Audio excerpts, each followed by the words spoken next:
Today I'll be discussing the promotion of hate within society.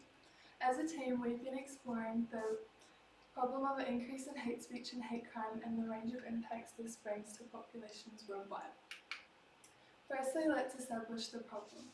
The promotion of hate is the active support or encouragement of intense dislike often motivated by prejudice. The FBI recorded that there was a 25% increase in accounts of hate crime according to prejudice of religion in 2022 in comparison to 2021. That same year, there was a 10% increase in homophobic hate crimes with the overall total of 13,278 victims in the US alone. This increasing international problem is causing innocent people within minority groups to lose the feeling of trust and safety within society. Today my team will be solving this problem by means of restriction of publication, licensing on social media, and influencing perceptions through mental models. Whereas I'll be tackling the solution through the practice of education within recreational buildings, which will change how a sense of belonging is achieved, which is a reason for the spike in the promotion of hate. By way of open forms, hate speech will become a higher offence and therefore be significantly reduced. Before we dive into the solution, it is important to understand why this problem is so significant. Hate has the ability to cause physical and emotional damage while also causing lifelong trauma to non-deserving individuals. It also has the ability to destroy lives of those who aren't victims. Around the world, children are being recruited into extremist hateful groups and gangs. For example, a 6-month data analysis from the Islamic State of Iraq and the Levant revealed that in 254 events, 38% of images included children being exposed to normalized violence and involved in terroristic violence. This is a result of neglect or desire to have a family or a sense of belonging.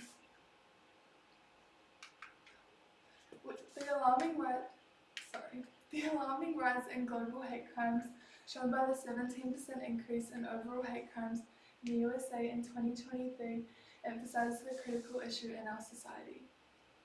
The 2022 Buffalo shooting, in which 10 African American individuals were tragically killed at the hands of a white supremacist, is an obvious illustration of how deep-set prejudices can motivate extreme violence.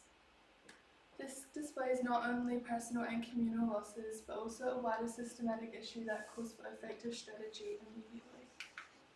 We can also most definitely see this in our local community.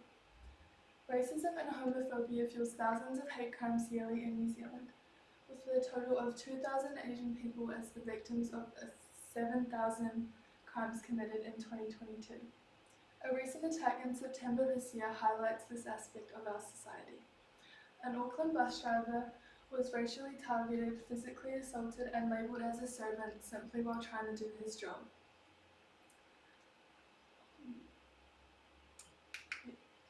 This brings me to my solution: creating recreational buildings and areas dedicated to educating people on witnessing and reporting hate crimes.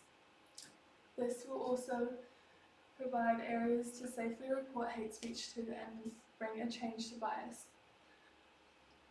This will be promoted around society to all ages but be made mandatory for ages under 10, as this is where the mind is most impressionable, which increases the likelihood of preventing hate in the long term. People will learn about the varying aspects of hate and what to do if they are ever a victim in this situation. However, the long-term focus will be on prevention through education. This will be effective due to raised awareness and community building. Education will be used in terms of prevention to remove biases by teaching about historical significance in relation to the present and the critical downsides that hate brings to our society. Stigma around this topic will be turned into acceptance. As we know, countries and states around the world already have substantive legal obligations that stop the rise of hate crimes. In our local community, a similar organisation to my solution is the Whangara Youth Space. However, this is heavily different because this focuses on health opportunities and development, whereas mine is specifically about hate.